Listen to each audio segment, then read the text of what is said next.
Olá pessoal, vamos continuar então com os nossos vídeos falando dos números racionais. Mas antes de começarmos a falar dos números racionais, vamos falar do Teorema de Pitágoras, que mais à frente eu vou utilizá-lo. Aliás, o Teorema de Pitágoras vai ser muito utilizado no curso de cálculo. Então, o que é o Teorema de Pitágoras? Eu tenho um triângulo retângulo, né, que tem um ângulo de 90 graus, e o Teorema de Pitágoras ele diz que esse cateto ao quadrado mais esse ao quadrado é igual a hipotenusa ao quadrado. Eu vou dar uma ideia geométrica do funcionamento do Teorema de Pitágoras. Então, para isso, vamos iniciar com essa figura que eu tenho um quadrado de lado A, e esse quadrado aqui é só para mostrar que esse triângulo tem esse cateto de lado A, e aqui também tem esse cateto de lado A, e esse triângulo aqui tem esse cateto de lado B, assim como tem esse cateto de lado B e lado A. Então, por isso que eu coloquei esses dois quadrados. Agora, a minha ideia é, eu vou pegar esse triângulo, vou colocar aqui. Então, puxei para cá. Agora, eu vou pegar esse triângulo e colocar aqui. Vou pegar esse triângulo e colocar aqui. E vou pegar esse triângulo e colocar na parte de baixo. Então, quando eu faço isso, eu tenho um quadrado gigante de base e altura A mais B e tem um quadrado dentro dele, de lado C. Agora, o que eu vou fazer é calcular a área desse quadradão aqui, desse grandão, de duas maneiras. Então, uma das formas de calcular a área desse quadrado gigante é calcular a área dos triângulos e depois calcular a área desse quadrado que está no meio. Então, a área dos triângulos é a área da base vezes a altura sobre 2. Então, está aqui a área do triângulo e eu tenho 4 triângulos. Então, vai ser 4 vezes a área do triângulo. E tem a área do quadrado, que é base vezes altura, ou seja, C ao quadrado. Então, com isso, eu tenho que essa área daqui vale 2A vezes B mais C ao quadrado. Uma outra maneira de calcular a área desse quadrado é a área da base, que é A mais B, vezes a altura, que é A mais B. Então, vai ficar A mais B sobre 2. Perdão, A mais B elevado ao quadrado. Então, isso daqui é igual ao quadrado do primeiro, mais 2 vezes o primeiro vezes o segundo, mais o quadrado do segundo. Bom, como ambos calculou a área do mesmo objeto, então significa que esses dois valores aqui, eles são iguais. Então, eu posso igualar eles dois, posso cancelar esse 2 vezes A vezes B de ambos os lados. Cancelando, eu chego no resultado, ou seja, Teorema de Pitágoras, que esse ao quadrado mais esse ao quadrado é igual a C ao quadrado. Bom, agora vamos voltar aos números racionais. Bom, gente, então agora vamos falar dos números racionais. Então, a ideia dos números racionais é pegar um inteiro e particionar ele. Lembrando que, como eu falei, dos números inteiros, só os números inteiros são apenas símbolos, mas você precisa dizer o que representa aquele número inteiro, né? Um carro, uma laranja. Nesse caso aqui, o meu inteiro seria uma barra de chocolate. Então, aqui eu tenho uma barra de chocolate representando o inteiro e eu vou dividir essa barra de chocolate. Então, aqui eu tenho os racionais, que a definição seria o inteiro A sobre o inteiro B, onde esse B é diferente de zero. Mais à frente, eu vou discutir sobre o porquê que esse B aqui tem que ser diferente de zero. E uma recordação também, na minha época de colégio, que me diziam que algo dividido por nada não tem como, porque você não divide algo por nada. E, na verdade, tem uma explicação matemática para isso, ou seja, a matemática, o que existe nela tem que ter uma lógica, tem que ter algo que justifique aquilo. E mais à frente a gente vai ver isso. Mas então eu estou definindo esse conjunto, né? A sobre B, dois inteiros, onde o B é diferente de zero. E aqui eu tenho a minha barra de chocolate. Essa parte marrom representa a parte de chocolate que eu tenho e essa parte branca significa a parte de chocolate que foi comida, por exemplo. Então, aqui eu tenho a barra de chocolate dividida em 7 partes e dessas 7 partes eu tenho 5 partes ainda dessa barra de chocolate. Então, eu posso dizer que eu tenho aqui 5 sobre 7. Na outra barra de chocolate a mesma coisa, dividido por 7, e eu tenho 4 pedaços. Então aqui eu tenho 4 sobre 7. Então é nesse sentido que os números racionais eles funcionam representando uma partição de algo inteiro. E como eu somo isso? Então, aqui eu tenho 5 pedaços e aqui eu tenho 4 pedaços. Então, se eu quiser somar, o que eu faço é pegar 5 sobre 7 mais 4 sobre 7. E quando eu tenho os denominadores, que é essa parte de baixo aqui, quando eles são iguais, para somar, basta eu somar os de cima. Então, aqui eu tenho 9 sobre 7. Esse 9 sobre 7, eu posso escrever como sendo 7 sobre 7 mais 2 sobre 7, que é a mesma coisa que uma barra, mais 2/7 de uma barra de chocolate. No caso aqui eu estou falando de barra de chocolate. Então é o que eu tenho aqui embaixo. Olha, uma barra inteira, ainda mais dois pedacinhos de chocolate de uma barra que foi dividida em 7 partes. Agora o desafio nosso vai ser quando eu for somar dois números racionais onde esses denominadores são diferentes. Então vamos ver o próximo caso. Bom, gente, antes de começarmos a falar de soma de frações com denominadores diferentes, vamos pensar na seguinte situação.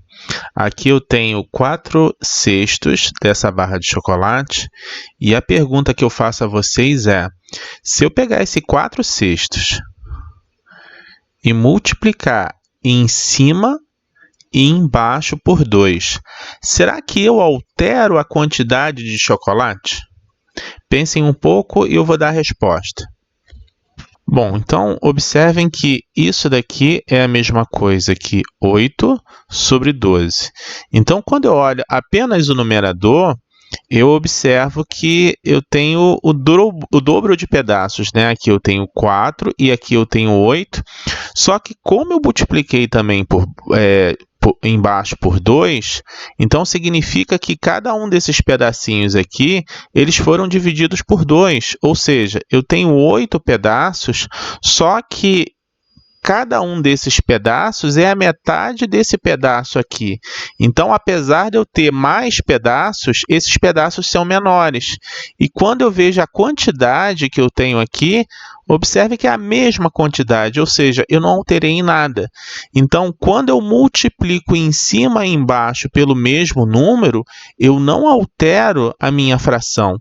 E observem que nesse caso aqui, eu posso enxergar isso daqui como se fosse, vou dividir por 2 em cima e embaixo, é como se fosse 2/3.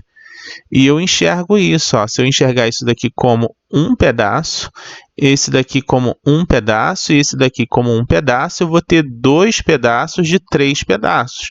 Só que aqui eu fiz uma partição diferente, mas em relação à quantidade não muda, é a mesma. Então, portanto, multiplicar em cima e embaixo pelo mesmo número, eu não altero a quantidade. Bom, eu vou usar esse fato para somar duas frações com denominadores diferentes. Bom, gente, então agora vamos ao caso em que eu tenho duas frações. Aqui seria 4/6, aqui eu tenho 3/4. Eu quero somar essas duas frações, mas observem que esses denominadores aqui eles são diferentes. Então, como fazer isso? Vamos usar duas ideias. A primeira ideia é que se eu multiplicar em cima e embaixo pelo mesmo número, eu não vou alterar. E a segunda ideia é que eu sei que eu consigo somar frações com o mesmo denominador. Vamos pegar os múltiplos de 6 maiores que 0. Então, vamos pegar aqui os múltiplos de 6 e eu tenho aqui o número 6, número 12, 18, 24, 30, 36, 42 e continuo. Em relação aos múltiplos de 4, eu tenho 4, 8, 12, 16, 20, 24, 28, 32 e continuo, tá? A ideia de somar essas duas frações é multiplicar em cima e embaixo dessa fração e dessa fração, de forma que a parte de baixo, o denominador, fique igual a esse daqui. Para fazer isso, eu posso usar múltiplos do 6 e do 4. Então, por exemplo, 12 aqui, ó, é um múltiplo de ambos. Então, eu vou usar esse 12 para somar 4/6 com 3/4 e vou ver qual número que eu tenho que multiplicar em cima e embaixo para que a parte de baixo fique igual a 12. Então, fazendo isso com essa primeira fração, observe que se eu pegar 12 e dividir por 6 é igual a 2. Portanto, essa fração 4/6, se eu multiplicar em cima por 2 e embaixo por 2, a parte de baixo fica igual a 12. Quando eu vou para o número 4, se eu pegar 12 dividido por 4, vai dar 3. Então, se eu pegar essa fração e multiplicar em cima por 3 e embaixo por 3, agora quando eu multiplico essa parte de baixo, também dá 12. E eu não altero a fração pelo que eu expliquei anteriormente. Então, agora eu consigo somar essas duas frações. Então, aqui eu tenho isso daqui é igual a 8 sobre 12 mais 9 sobre 12. Pronto. Agora eu consigo somar porque tem o mesmo denominador. Então, aqui eu tenho 17 sobre 12. Mas aí a pergunta é, só funciona com o menor múltiplo, ou seja, só funciona com 12, funciona com outros múltiplos? Porque aqui eu tenho infinitos múltiplos, né? Se eu for olhar aqui, por exemplo, 24 é múltiplo, tá? 24 é múltiplo, depois eu tenho... deixa eu ver aqui. Bom, eu vou ter mais múltiplos, né? Se eu continuar aqui, eu vou ter infinitos múltiplos. Mas será que funciona com qualquer múltiplo? E a resposta é sim, né? Ou seja, o meu objetivo é apenas que a parte de baixo, os denominadores, sejam iguais para mim somar. Então, tanto faz qual múltiplo que deu. O importante é que esse denominador seja igual a esse. Então, por exemplo, se eu fosse fazer e eu quisesse usar o múltiplo 24, o que seria o múltiplo 24? Inclusive, essa eu acho que é mais simples de se encontrar, que é o seguinte, ó, aqui eu tenho 4 sobre 6 e vou somar com 3 sobre 4. Aí o que eu posso fazer é o seguinte, eu pego esse 4 aqui e coloco em cima e embaixo. Pego esse 6 daqui e coloco em cima e embaixo. Pronto, quando eu faço isso, agora eu tenho 4 vezes 4, 16, sobre 4 vezes 6, 24, mais 3 vezes 6, 18. E aqui vai me dar 24. E agora eu posso somar normalmente, né? Então, aqui 6 e 8 vai dar 14, vai 1. Então, aqui vai ser 34. 34 sobre 24, que vai dar para me simplificar, né? Dá para dividir por 2. Então, aqui dá 17 sobre 12, ou seja, é a mesma coisa. Então, o que acontece é que quando você usa um outro múltiplo, o que vai acontecer é que no final você vai ter que simplificar. Só que nesse caso é bem mais simples, porque eu usei o próprio número, ó, usei o próprio 4, né? Eu tinha 3/4, usei esse 4 para multiplicar a outra fração e usei esse 6 aqui para multiplicar pela outra fração. Então, fica muito simples. Então, por exemplo, se eu quiser somar, vamos dizer aqui, eu tenho aqui 2 sobre 3, vou somar com 7 sobre 4. Bem simples. Pego esse 4, multiplico em cima e embaixo. Então, eu vou ter 2/3 vezes o 4 em cima, 4 embaixo. Agora, eu vou pegar essa fração, 7/4. E pego esse 3 daqui, ó, multiplico em cima e embaixo. Então, vou multiplicar em cima e embaixo. Pronto, não alterei, só que quando eu faço isso, eu vou ter 8 sobre 12 mais 21 sobre 12. Ou seja, eu tenho o mesmo denominador, então, portanto, agora eu posso somar 29 sobre 12. Então, ao invés de ficar pensando em MMC, menor múltiplo comum, basta pegar esse número, esse multiplica outra fração, esse 3 multiplica a outra, que vocês vão ter sempre o mesmo denominador, e aí é só somar. Então é isso, gente. De soma, a gente termina por aqui. Bom, gente, agora vamos pensar em algo que eu acho que não é nada intuitivo. Imagine que eu tenha uma barra de chocolate e eu tenho um pedaço dessa barra de chocolate. Isso aqui é um pedaço dessa barra de chocolate. Então, a pergunta que eu faço é o seguinte: será que é sempre possível escrever esse pedaço como uma fração dessa barra de chocolate original? Isso sempre será possível? Essa é a pergunta. Vou dar um tempinho para vocês pensarem. Bom, a resposta é não. Então, eu poderia pensar o seguinte: bom, isso daqui parece que é dividir essa barra em 3 pedaços, e isso daqui seria 1/3 dessa barra, mas aí quando eu chego perto, eu penso, não, mas ainda falta um pouquinho. Então, eu penso, basta eu dividir essa barra com pedaços menores, né? Então, aí se eu dividir com pedaços menores, aí pronto, aí eu consigo encaixar esse pedaço aqui, e aí eu vou dizer que isso daqui, por exemplo, seria 5 sobre 17, só estou dando isso aqui como exemplo, ou seja, sempre vai ser possível pegar essa barra aqui e escrever como uma fração dessa barra original. Bom, isso nem sempre é possível, e para a gente enxergar isso, nós vamos para o Teorema de Pitágoras. Bom, gente, então usando o Teorema de Pitágoras, vamos dizer que esse cateto aqui tenha comprimento 1, esse cateto aqui tenha comprimento 1, e essa daqui é a minha hipotenusa, que eu quero saber o comprimento. Então, pelo Teorema de Pitágoras, eu digo que h² é igual a 1 ao quadrado mais 1 ao quadrado. Então, isso daqui é igual a 2.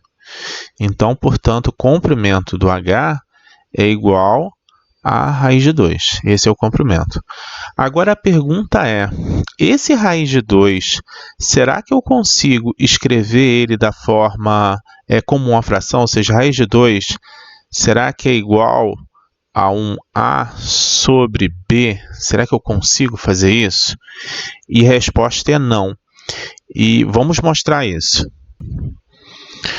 Bom, gente, antes de começarmos a demonstrar, vamos observar que, dada uma fração qualquer, sempre é possível simplificar essa fração de forma que tanto o numerador quanto o denominador, quando eu calculo o MDC deles, isso é igual a 1, ou seja, o MDC é o máximo divisor comum. Então, sempre é possível simplificar um A sobre B, de forma que quando eu calcular o MDC, o máximo divisor comum deles, isso daqui é igual a 1.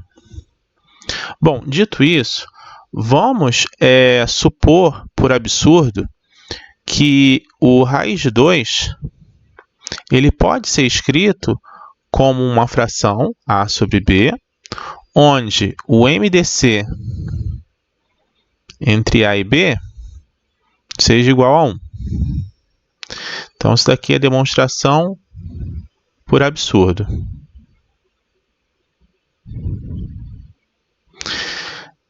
Bom, então, como eu tenho que isso é igual a isso, então eu posso dizer que raiz de 2 vezes b é igual a A.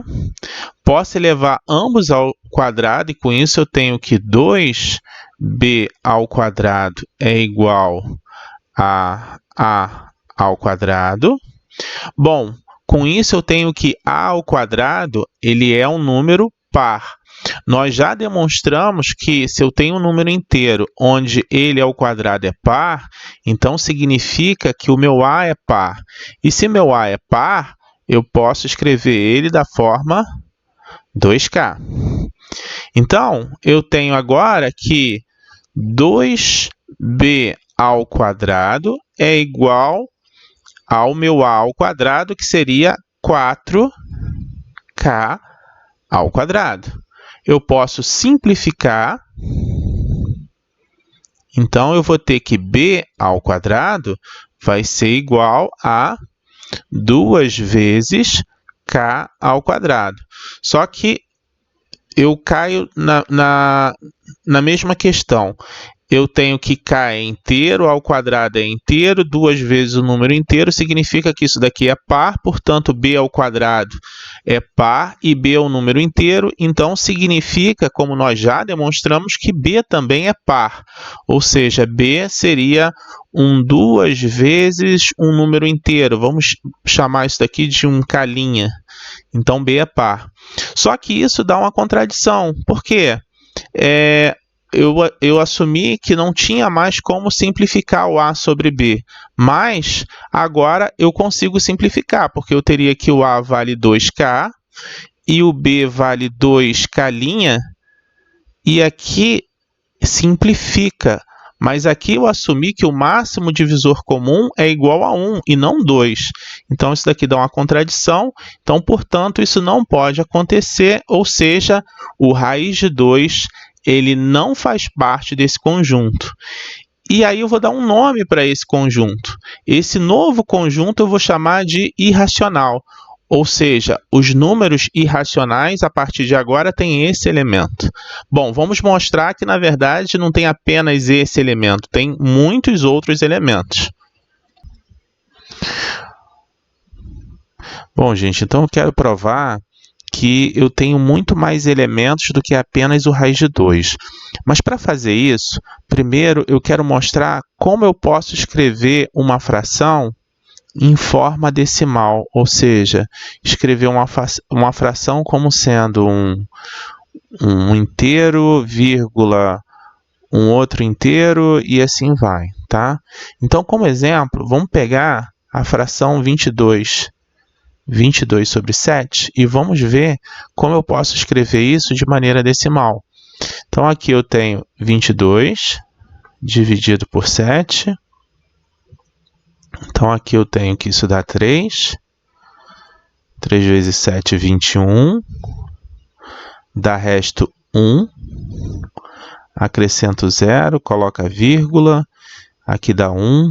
Aqui é 7. 10 menos 7, 3. Então, tem um resto 3 aqui. Acrescento um 0. Aqui vai me dar 4. 4 vezes 7, 28. 28, fazendo a conta, vai me dar resto 2. Acrescento um 0. Então, aqui é 2. 2 vezes 7, 14. Aqui dá resto 6. Acrescento um 0. Aqui dá 8. 8 vezes 7, 56. 56 aqui é 4, acrescento 0. Então, aqui vai me dar 5. 5 vezes 7, 35.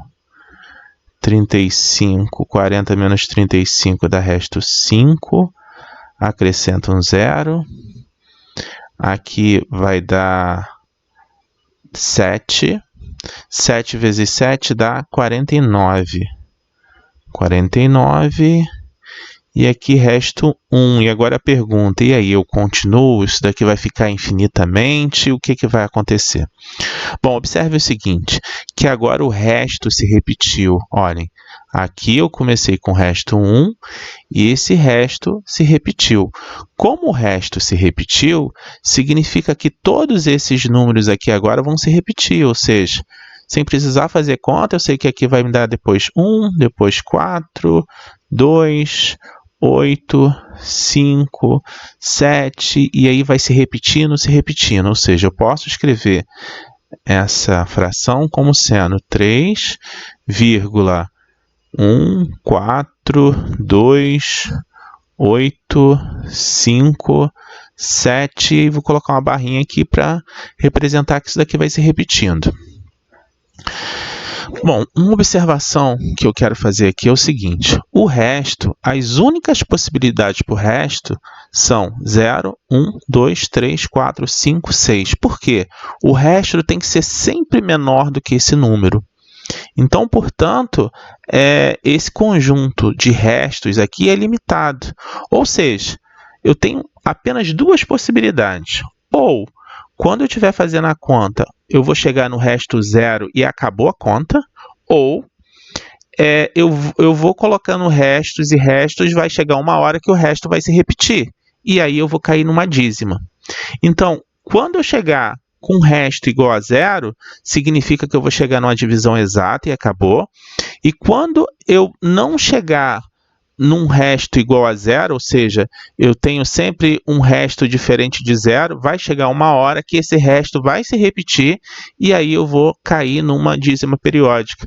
Então, portanto, quando eu tenho uma fração, eu só tenho duas possibilidades.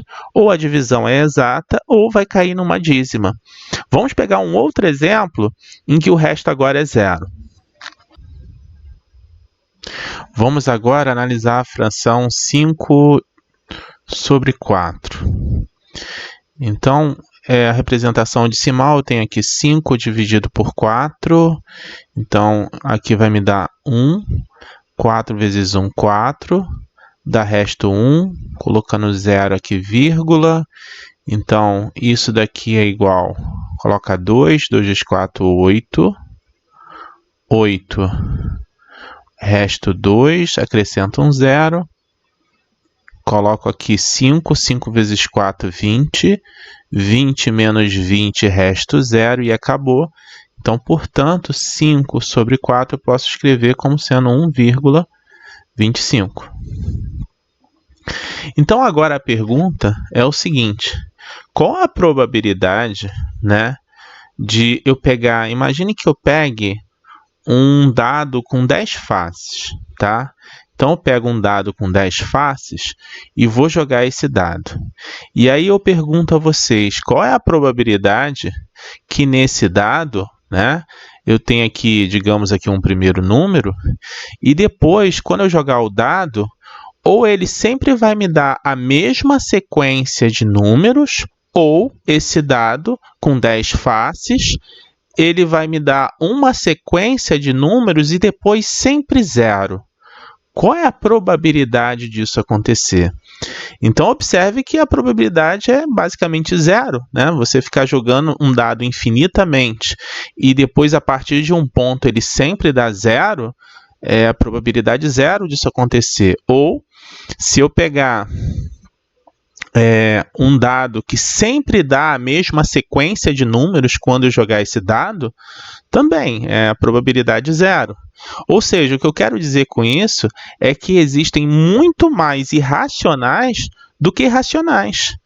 Então, se eu quiser, por exemplo, construir um número irracional, eu posso pensar, por exemplo, vou colocar aqui 2, aqui eu sempre vou fazer o seguinte, vou acrescentar o 0, depois 1, depois 0, aí acrescento 2 números 1, depois acrescento 0, depois 3 números 1 e vou fazendo isso no infinito.